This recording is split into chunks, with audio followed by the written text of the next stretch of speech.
আমাদের নেতারা আমরা মনে করি ক্ষমতায় আসতে হলে অন্যদের সহযোগিতা লাগবে, ক্ষমতায় আসতে হলে বিদেশি কোন শক্তির ব্লেসিং লাগবে।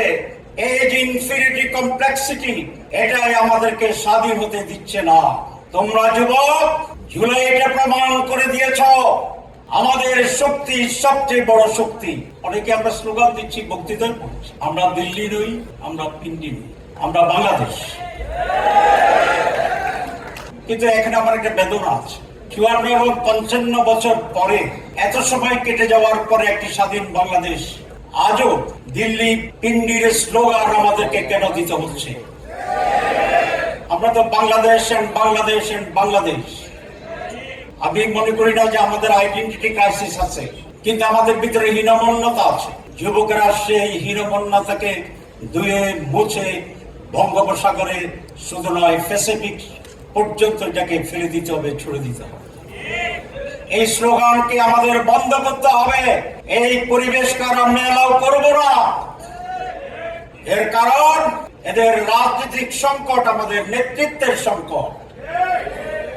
আমাদের নেতারা আমরা মনে করি ক্ষমতায় আসতে হলে অন্যদের সহযোগিতা লাগবে, ক্ষমতায় আসতে হলে বিদেশি কোন শক্তির ব্লেসিং লাগবে।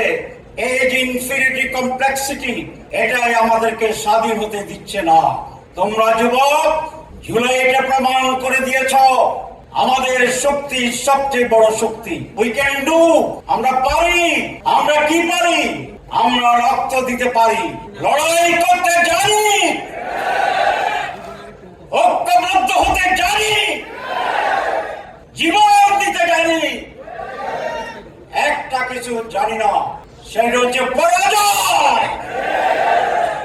আমরা তোমাদের কাছ থেকে শিখেছি এই ধরার রাজনীতিকে দলীয় ভিত্তিতে নয়, জাতীয় ভিত্তিতে অক্ষুণ্ণ রাখতে হবে। তোমাদেরকে ক্ষমতা নির্ভর, ক্ষমতা কেন্দ্রিক রাজনীতি লক্ষ্য হতে পারে না। দেশ, আদর্শ, গণতন্ত্র, স্বাধীনতা, উন্নত বাংলাদেশ, ইন্টারন্যাশনাল স্ট্যান্ডার্ড এডুকেশন, ভাতৃত্ব, এই হবে আমাদের রাজনীতি ভবিষ্যতে।